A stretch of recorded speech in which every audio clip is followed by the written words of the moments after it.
Karena gambaran ilahi yang paling ada dalam hidup kita manusia. Karena saudara dan saya diciptakan segambar dan serupa dengan Tuhan. Jadi tidak ada makhluk yang benar-benar seperti Tuhan selain manusia. Saudara melihat matahari itu kan hebat ya. Kita aja takut ketemu matahari. Udah panas kita lari buang hasil. Tapi matahari itu tidak segambar dan serupa dengan Tuhan. Meskipun dia begitu dahsyat. Apalagi bintang-bintang, lautan itu luas, tapi tidak segambar dengan Tuhan. Bahkan makhluk-makhluk yang lain, misalnya singa itu kan begitu hebat ya, tapi tidak segambar dengan Tuhan. Tapi saudara dan saya itu segambar dan serupa. Ya, artinya itu bicara luar dan dalam, kita itu seperti Tuhan. Dan kemudian Bapak Ibu Saudara, dalam ayat ini juga kita melihat bahwa ternyata kenapa Tuhan ciptakan kita segambar dan serupa. Karena Tuhan juga memberi kuasa kepada kita. Jadi kita itu diberi kuasa untuk menguasai. Itu dikatakan supaya mereka berkuasa atas ikan di laut, burung di udara, ternak dan atas seluruh bumi dan segala binatang, baik yang merayap, melata dan sebagainya. Betul? Jadi kalau Tuhan sudah berikan untuk berkuasa, termasuk untuk pohon, termasuk untuk segala hal, itu pasti ada rencana Tuhan. Yaitu rencana Tuhan apa? Supaya kita berdoa atau berkomunikasi dengan Tuhan. Kalau minggu yang lalu saya sudah sampaikan kepada saudara, doa itu adalah komunikasi dengan Tuhan. D itu dialog, O itu orang, A itu Allah. Jadi doa itu adalah dialog orang dengan Allah. Atau manusia berbicara dengan Tuhan, dan Tuhan berbicara dengan manusia. Dan hanya manusia satu-satunya makhluk ciptaan Tuhan yang bisa berbagai bahasa. Baik bahasa suara, bahasa lisan, ataupun bahasa isyarat. Hanya manusia. Binatang tidak bisa. Anjing dari zaman purba, maaf ya, sampai zaman nanti Tuhan Yesus datang, bahasanya cuma itu.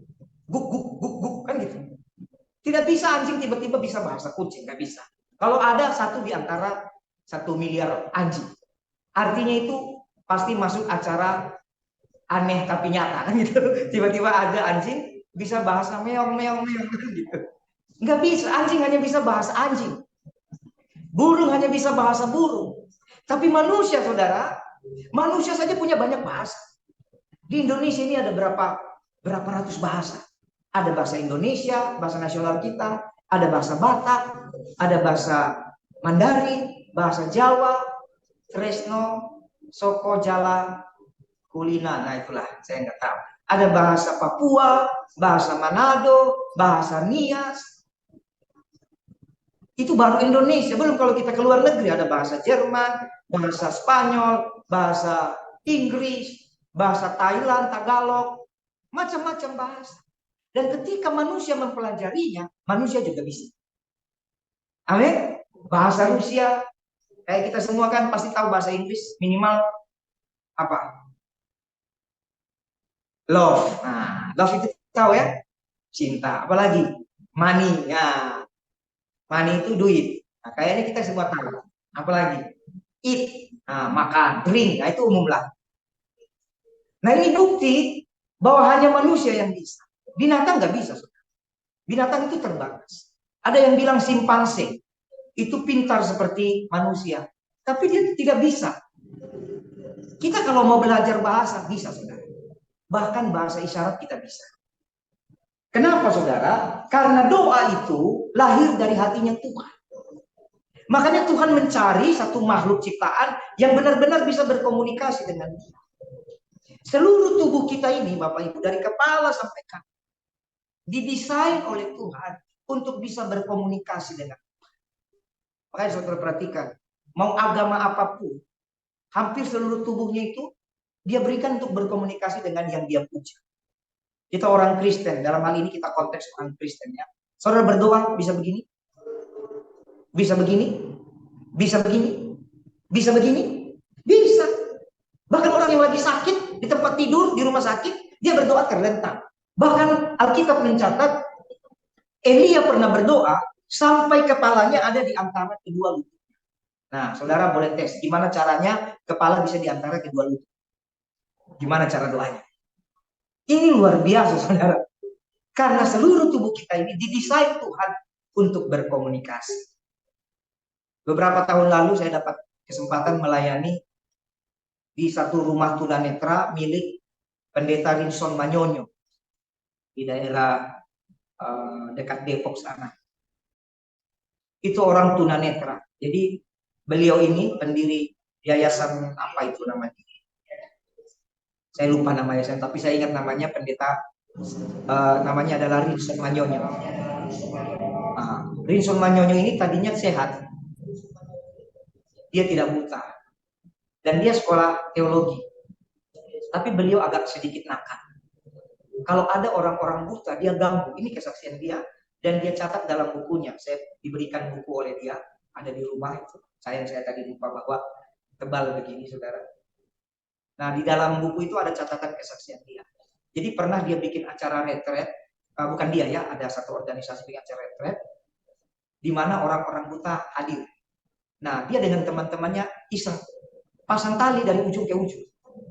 Dari orang buta itu lewat. Nah, ini kesaksian beliau ya. Dan orang buta itu nanti jatuh. Begitu orang buta itu jatuh, beliau dengan teman-temannya, namanya masih muda waktu itu, tertawa terbahak. Waktu saya dengar kesaksian itu, aduh, hati saya juga luar biasa. Beliau mau rendah hati, mengakui bagaimana dulu dia sedikit nakal. Dan ternyata mungkin karena hal itu Tuhan izinkan dia jadi buta. Singkat cerita dia kena penyakit glaukoma ya, glaukoma.